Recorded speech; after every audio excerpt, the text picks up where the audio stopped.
Excuse me, Chief. I hate when people talk during the movie.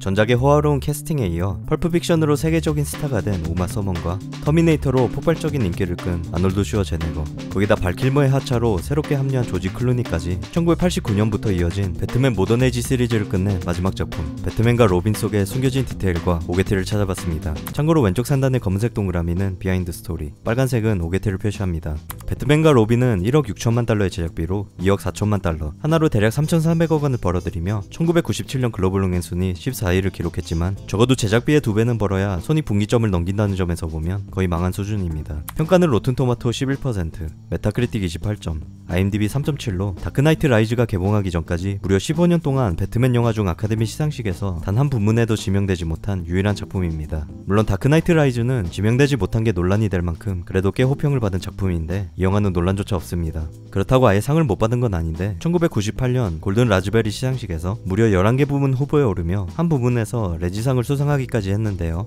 물론 골든 라즈베리는 최악의 영화에게 상을 주는 시상식으로 최악의 작품상, 최악의 콤비상, 최악의 나무조연상, 최악의 여우조연상, 인명과 공공재산에 대한 최악의 무책임과 무시상, 최악의 속편상, 최악의 감독상, 최악의 각본상, 최악의 음악상 부문 후보에 오르며 최악의 여우조연상을 수상했고, 뿐만 아니라 스팅커즈 배드무비 어워즈, 그대로 번역하면 냄새나는 졸작영화 시상식에서 최악의 여우조연상, 최악의 작품상, 최악의 감독상, 1억 달러 수익을 넘긴 최악의 각본상 부문 후보에 오르며 모든 부문에 상까지 전부 쓸어 담았고, 마지막으로 스페인 대표 영화 시상식인 고야를 패러디한 요가 시상식에서 최악의 외국 여배우상을 수상했습니다. If there's anybody watching this, if I disappointed them in any way, then I really want to apologize, because it wasn't my intention. 영화 속 첫 번째 오게티로 웅장한 인트로가 끝나고 곧바로 이어지는 장면에서 영화가 시작합니다. 영화의 첫 대사는 Chicks dig the car.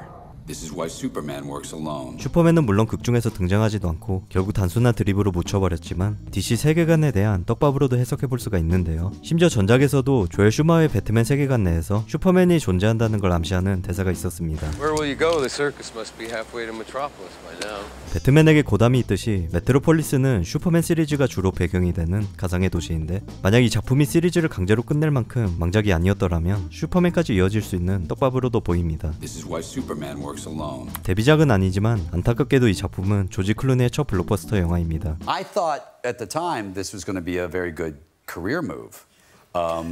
It wasn't. 당시에 미국 드라마 ER로 한창 인기를 끌었던 조지 클루니가 발키머의 뒤를 이어 배트맨을 맡으면서 나름 화제가 되었지만 배트슈트를 입은 모습이 너무 어색해서인지 팬들 사이에서는 완벽한 브루스 웨인, 하지만 최악의 배트맨이라는 평이 나오기도 했습니다. 여담으로 발킬머가 하차한 공식적인 이유는 같은 해에 개봉한 영화 세인트를 선택하면서 어쩔 수 없이 배트맨을 포기했다고 하는데, Well, I agreed to do another film, The Saint. 슈마허 감독은 배트맨 포에버 촬영이 끝난 뒤 다시는 발킬머에 일하지 않겠다고 공개적으로 밝힐 만큼 둘 사이에 마찰이 있었던 걸 보면 단순한 스케줄 문제만은 아니었을 거라는 추측도 많습니다. 어쨌든 조지 클루니의 배트맨이 어색한 건 슈마허 감독도 인정하는지 DVD 코멘터리를 통해 발킬머 쪽에 손을 들어주는 모습을 보이기도 했습니다. I do think that Val was the best Batman of all the Batman.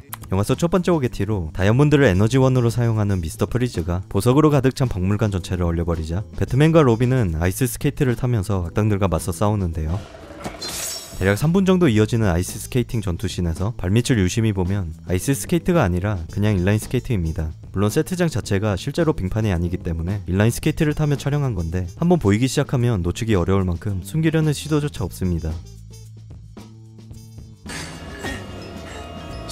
베인을 연기한 배우는 마스크를 쓰고 있어서 알아보기 힘들지만 로버트 지프 스벤슨입니다. 지프는 프로레슬러 겸 배우로서 당시 세계에서 가장 큰 팔 근육을 가진 인물로 기네스북에 등재되기도 했는데요. 영화에서 표현된 베인은 마스크와 복장까지 가장 원작 코믹스에 근접한 캐릭터 디자인이지만 정작 캐릭터 자체는 말도 제대로 못하는 괴물로 만들어버려서 이 영화가 개봉한 뒤로 베인은 힘만 센 바보로 인식이 잡혀버렸는데, 1993년 코믹스에 처음 등장한 베인은 다크나이트 라이즈 베인에 더 근접한 힘과 지능을 전부 갖춘 빌런입니다. 여담으로 베인을 연기한 지프 스벤슨은 영화가 개봉하고 얼마 되지 않아 심장마비로 안타깝게 세상을 떠났습니다. He was so famous for his size and was in the Guinness Book of Records. He paid a price for it and died at a very young age. 포이즌 아이비가 된 파멜라 아이슬리는 브루스 웨인을 찾아가는데, 다시 평범한 파멜라 아이슬리의 모습으로 위장하기 위해 가발을 쓰는 장면에서 자세히 보면 포이즌 아이비가 끼고 있던 검은 장갑이 장면이 바뀌면서 갑자기 사라집니다.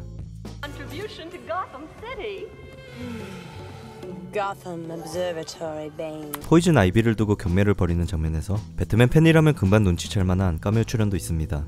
바로 이분인데요. 다크나이트와 다크나이트 라이즈, 배트맨 대 슈퍼맨까지 카메오로 등장했고 심지어 애니메이션 시리즈에서도 출연한 적이 있습니다. 웬만한 배우들보다 더 많은 배트맨 영화 속에 등장한 이 엑스트라는 미국 버먼트주의 상원의원 패트릭 레이입니다. 어릴 적부터 배트맨 광팬으로 잘 알려진 레이 상원의원의 첫 카메오 출연이 배트맨과 로빈으로 알고 있는 팬들도 많지만 사실 전작에서도 엔딩 크레딧에 표기 안 됐을 뿐 아주 잠깐 등장합니다.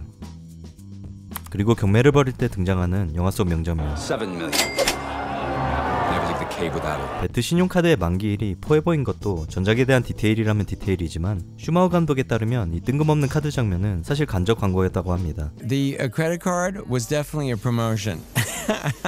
배트 신용카드가 실제로 존재하는 것도 아니고 이게 왜 PPL이냐면 카드를 보여주며 배트맨이 던진 대사 때문인데요. Never leave the cave without it. 카드 없이 동굴 밖으로 나가지 않는다는 드립은 카드 없이 집 밖으로 나가지 말라는 아멕스 신용카드사의 유명한 슬로건의 패러디인데 Don't leave home without it. Don't leave home without it. Don't leave home without it. Don't leave home without it. That's all, folks. 집을 배트케이브로 바꿔서 드립을 치는 겁니다. Never leave the cave without it. 바바라 윌슨이 로빈 몰래 오토바이를 훔쳐 불법 길거리 레이싱에 참여할 때 여기서 심판 겸 뱅커 역할로 등장하는 엑스트라는 갱스터즈 패러다이스로 최고의 전성기를 누리던 미국 래퍼 쿨리오의 특별 출연입니다. 하지만 한 인터뷰에 따르면 단순한 카메오 출연이 아니라 쿨리오의 후속작의 메인 빌런 스케어크로우를 연기하는 조건으로 출연했다고 하는데요.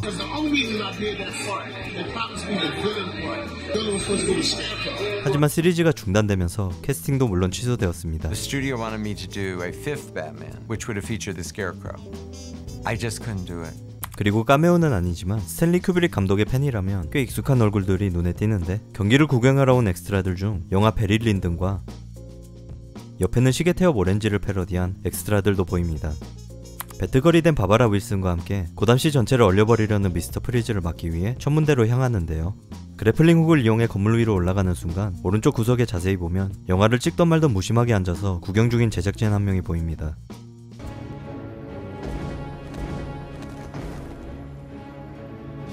큐브릭 감독 말고도 상당히 익숙한 엑스트라가 또 있는데 미스터 프리즈가 고담 천문대에서 얼려버린 두 명의 과학자는 배트맨 포에버에서 아예 다른 역할로 등장합니다. 이 두 배우는 킴벌리 스콧과 마이클 폴 첸으로 배트맨뿐만이 아니라 조엘 슈마우 감독의 작품 속에서 자주 찾아볼 수가 있습니다. Two of my favorite actors up here, that's Kimberly Scott and Michael Paul Chen. 미스터 프리즈의 계획을 전부 알아내기 위해 로빈은 포이즌 아이비를 찾아가는데요. 이때 앉아있는 포이즌 아이비의 손목을 보면 주변에 아무것도 없지만 계획을 전부 털어놓고 로빈을 밀쳐버린 뒤 도망치는 순간 손목에 갑자기 거대한 가시가 달린 팔찌를 차고 있습니다.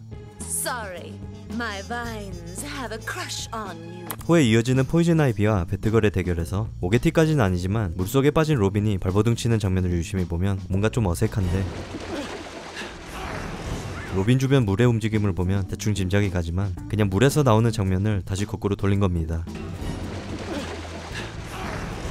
거의 만장일치로 역대 최악의 배트맨 영화라는 평을 받았는데도 이 작품이 아직까지도 팬들 사이에서 거론되는 가장 큰 이유 중 하나는 바로 배트슈트의 독특한 디자인 때문인데요. 특히 이 부분. I had no idea that putting nipples on the bat costume were going to be international headlines. 전작에서 최초로 배트슈트에 젖꼭지를 붙여버리는 바람에 팬들 사이 뜻밖의 큰 화제가 되었고 때문에 배트걸이 등장하는 후속작에서는 슈트를 제작할 때 상당한 고민을 했다고 합니다. Then I was left with the dilemma of what to do with Batgirl. 극중에서는 거의 티 안 나지만 슈마우 감독에 따르면 성차별에 대한 비판이 두려워 결국 배트걸 슈트에도 강철 유두를 미묘하게 표현했습니다. 하지만 정작 배우들 사이에서는 젖꼭지보다 더 민망했던 문제의 부위가 따로 있었는데 배트맨과 로빈의 슈트는 똑같이 제작한 뒤 각 키에 맞게만 위아래로 줄인 건데 결과로 로빈의 슈트에서 보호대가 좀 심하게 튀어나와 제작진들 사이에서는 크리스 오도넬이 발킬머보다 그곳이 더 크게 보이고 싶어서 슈트 제작자에게 뒷돈을 찔러준 게 아니냐는 소문까지 퍼졌다고 합니다. That Chris had tipped Jose the Great Sculptor to make his bigger. 이 사실을 알게 된 조지 클루니는 촬영에 들어가기 전 더 큰 보호대를 요청했지만 거절당했다고 합니다. I asked for a bigger package. Apparently Chris was tipping the costume, but I did get a nice ass. 배트슈트 관련 오게티 마지막으로 하나 더 지적하자면 미스터 프리즈의 계획을 막은 뒤 다시 웨인 저택으로 돌아오는 장면에서 분명 미스터 프리즈와 싸울 때는 새롭게 디자인된 실버 슈트를 입고 출동했는데 미스터 프리즈를 물리치고 다시 웨인 저택으로 돌아올 때 로빈은 오리지널 슈트를 입고 있습니다. 중간에 삭제 장면이 있었는지는 모르겠지만 스토리상 로빈이 돌아와서 굳이 슈트를 갈아입을 만한 이유가 딱히 없습니다. 그리고 배트슈트 말고도 미스터 프리즈가 갇힌 낙한 수용소에서 범죄 물품 보관실을 보여줄 때 전작의 빌런 하비덴트와 리들러의 옷도 걸려있는 디테일을 볼 수 있습니다. 배트맨 리턴즈, 배트맨 포에버, 그리고 배트맨과 로빈은 비록 배우가 자주 바뀌고 설정도 뒤죽박죽이지만 그동안 하나의 시리즈로 취급해왔습니다. 하지만 2023년에 개봉한 DC의 또 다른 작품 플래시에서 마이클 키튼의 배트맨과 조지 클루니의 배트맨이 모두 등장해 단순히 배우만 교체된 게 아닌 아예 다른 존재로 설정을 바꿔버렸는데요. 단순한 팬서비스였는지는 모르겠지만 어쨌든 DC 확장 유니버스 내에서 조엘 슈마허 감독의 배트맨과 팀 버튼의 배트맨을 서로 다른 세계관으로 분리시켜버려 이제는 같은 시리즈로 취급해야 하는 건지조차도 헷갈리게 만들어버렸습니다. 물론 DC 확장 유니버스가 DC 유니버스로 리부트되면서 플래시를 포함해 2023년 이전에 개봉한 작품들은 별 의미가 없어지긴 했습니다. 마지막으로 이 영화는 젖꼭지 말고도 아놀드 형님의 썰렁한 아이스 드립을 찾아 듣는 재미만으로 볼만한 가치가 있는데 극중에서 무려 27번이나 드립을 날리는 얼음에 환장한 미스터 프리즈를 보면서 영상을 마치겠습니다. What killed the dinosaurs? The Ice Age! Freeze well. Stay cool, bird boy. Can you be cold, Batman? All right, everyone. Chill. Cool party. Allow me to break the ice. Revenge is a dish best served cold. Let's kick some ice. Tonight's forecast. A freeze is coming. Freeze in hell, Batman! Winter has come at last. 모던 에이지 시리즈의 마지막 작품 배트맨과 로빈 속의 숨겨진 디테일과 오게티를 찾아봤습니다. 재밌게 보셨다면 구독과 좋아요 부탁드리고 시청해주셔서 감사합니다.